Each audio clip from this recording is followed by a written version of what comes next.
우리나라가 특허 등록 출원을 많이 한다고 하는데 네네. 전 세계에서 혹시 어디가 제일 출원을 많이 할 것 같아요? 그래서 그거를 잘 극복을 하면 특허가 등록이 되는 거고 이제 또 문서나 또 이유를 또 잘 맞습니다. 만들어서 이제 내는 게. 네, 안녕하세요. 저장각TV입니다. 오늘은 제로원 특허법률사무소의 대표 변리사이신 정정욱 변리사님을 모시고 우리가 특허 업무에 관련해가지고 궁금한 점을 좀 알아보도록 하겠습니다. 안녕하세요. 제로원 특허 전정욱 변리사라고 합니다. 변리사님, 그 특허가 거절이 굉장히 많이 된다고 제가 들었어요. 네. 심지어는 20만 건 중에 네. 한 10% 정도만 뭐 제외하고 네. 다 거절 의견을 보낸다, 이런 류의 내용을 들었거든요. 네. 이렇게 거절되는 이유가 뭔가요? 네. 특허를 이제 등록받는 요건을 충족하지 네네. 못하니까 이제 거절 의견이 나오겠죠. 이제 거절 의견이 거절된 건 아닌 맞습니다. 거예요? 네. 일반적으로 특허 네네. 출원을 하고 나면 이제 심사관님께서 특허청 심사관님께서 심사를 해주잖아요. 네네. 심사를 하고 나면 심사 의견을 이제 주십니다. 네. 이제 그걸 우리가 의견 제출 통지서라는 이제 양식으로 전달해 주시는데 네. 그 안에 이제 내용이 이러이러한 이 특허 출원은 현재 이 특허 출원 전에 이러이러한 선행 문헌이 있는데 그 선행 문헌 대비해서 지금 특허를 등록받을 수 있는 수준까지 기술적인 진보성이 있지 않다라고 하는 이유로 대부분이 이제 거절 이유가 나옵니다. 특허를 이제 등록받으려면 네. 심사를 통과해야 되는데 등록받는 요건 중에는 일단 이 기술 자체가 세상에서 한 번도 나오지 않은 새로운 거여야 돼요. 그러니까 우리가 좀 어려운 말로 신규성이라고 합니다.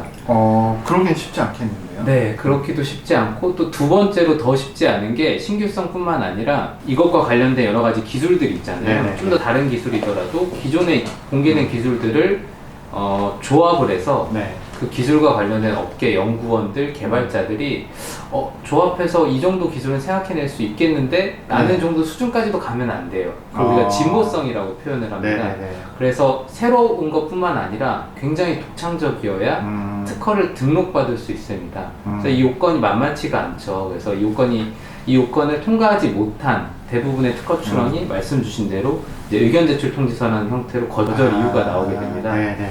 그래서 통상적으로는 특허 출원을 하게 되면 거절 네. 이유가 한번 나오고 거절 이유에 대해서 이제 보통 대리인들, 변리사님들 네. 통해서 네. 이제 대응을 하게 되고 대응을 통해서 특허 등록까지 이끌어내는데 통계를 보니까 1년에 우리나라가 20만 건 정도 특허 출원이 되더라고요. 20만 건? 네, 네. 저희 어마어마해요. 대한민국의 네. 그 IP5라고 특허 강국입니다. 아이고, 죄송합니다. 그래서 그 중에서 20만 건 중에 10만 건 정도가 특허 등록이 되더라고요. 그래서 뭐 등록되지 않은 이유는 여러 가지 있겠지만 아예 심사를 안 받는 사실 특허 출원이 네. 있기는 합니다. 근데 그랬을 때 한 50% 정도가 최종적으로 특허 등록이 된다. 좀 거칠게 표현을 하면은 그것도 이제 틀린 말은 아닐 거예요. 그래서 네. 심사를 통과해야 등록이 되기 때문에 거절 의견이 보통 통상적으로 한번 나오고 네.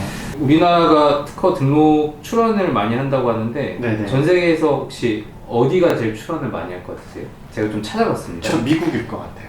미국인데 지금은 중국이라고 해요. 네네네. 그래서 모든 것은 중국. 중국이 1년에 네. 130만 건 정도 출원을 한다고 합니다. 그 다음 말씀 주신 대로 이제 미국이 이제 60만 건 정도 출원한다고 하고 일본이 우리나라보다 좀 더 출원이 많습니다. 30만 건 정도 하고 근데 유럽은 이제 통틀어서 묻거든요. 유럽이 15만 건이어서 한국 출원보다 오히려 출원 건수가 적더라고요. 유럽 전체가요? 네. 한국의 인구 대비해서는 어마어마한. 그래서 인구당 출원 건수도 제가 찾아봤는데 네. 이거는 한국이 1등이라고 합니다. 그렇죠. 그래서 우리나라가 R&D 좀 집약적인 뭔가 그 네, 경제 네, 구조잖아요. 네, 네. 그러다 보니까 특허 출원이 많이 정책적으로도 권장이 되고 또 기업들도 굉장히 공격적으로 특허 출원을 많이 합니다. 네. 그래서 또 해외에 있는 기업들도 우리나라에서 이제 특허 출원을 하는 경우도 꽤 많은데 왜냐면 우리나라에 그렇죠. 경쟁사 진출하려면 삼성전자, 네네네. 현대차가 있다 보니까 그렇게 특허 출원을 하게 되는데 네네. 그래서 다른 나라에 비해서 우리나라 굉장히 특허 출원에 대한 건수도 높고 그래서 R&D에 대한 그 비중이 굉장히 높은 나라라고 볼 것 같아요. 그 거절 의견이 많이 나오는 이유 중에 제가 듣기로는 네. 그 포커싱을 잘못 맞춰가지고 이 제품을 갖다가 우리가 이제 차이점이라든지 독창성을 설명을 함에 있어가지고 이걸 잘못 맞춰가지고 되는 경우가 있다고 네, 하는데 어떤 내용인가요? 맞아요. 그래서 아까 말씀드렸던 그 진보성과 이어지는 네, 내용이기는 한데 이게 좀 약간 전문적인 내용에서 어려울 수 있는데 네. 우리가 특허를 등록받으려고 하면 네. 예를 들면 이 펜을 네네. 좋은 펜인 것 같아요. 이 감사할 건 없구나. 예, 네. 펜을 예를 들면 이 펜을 우리가 특허 출원했습니다. 네. 특허 출원하려면은 음. 기술적으로 차별화된 구성이 있어야 이제 특허 출원을 하셨겠죠. 네네. 이제 그랬을 때 예를 들어서 여기 돌렸을 때 펜이 나오고 들어가는 그렇죠. 이런 기능이 그 있어서 네. 특허 출원을 냈다고 할게요. 네. 이게 여태까지 없던 기술이었습니다. 그럼 특허 출원을 하고 나면 펜에는 처음 적용되는 기술이기 때문에 우리가 특허가 등록될 수 있다고 생각을 할 수 있는데 네. 근데 이제 심사관님께서는 이렇게 생각을 합니다. 펜에는 이렇게 돌리는 기술이 처음이기는 한데 네. 펜뿐만 아니라 다른데 뭐 볼트 그렇죠. 너트나 뭐 건설 현장이나 립밤.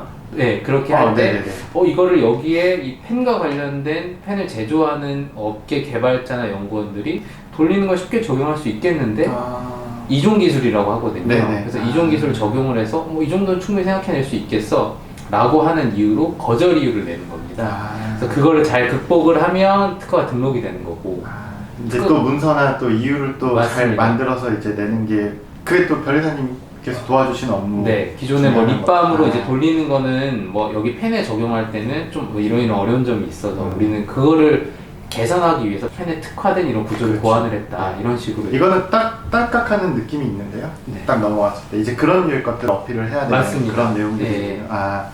지금 우리나라가 지금 한 20만 건 정도 이제 특허 출원을 하는데 그 중에서 제가 알기로는 이게 한 10% 정도 빼고 다 거절되는 줄 알았더니 그게 아니고 한 절반 정도가 되고 있고 거절 의견이 왔다 하더라도 그것을 잘 보완해가지고 진행을 하면 될 것 같습니다. 네, 지금까지 전종욱 변리사님 모시고 특허 관련해서 궁금한 점들을 알아보았습니다. 다음 시간에 더 유익한 내용으로 찾아뵙겠습니다. 저장각 TV였습니다.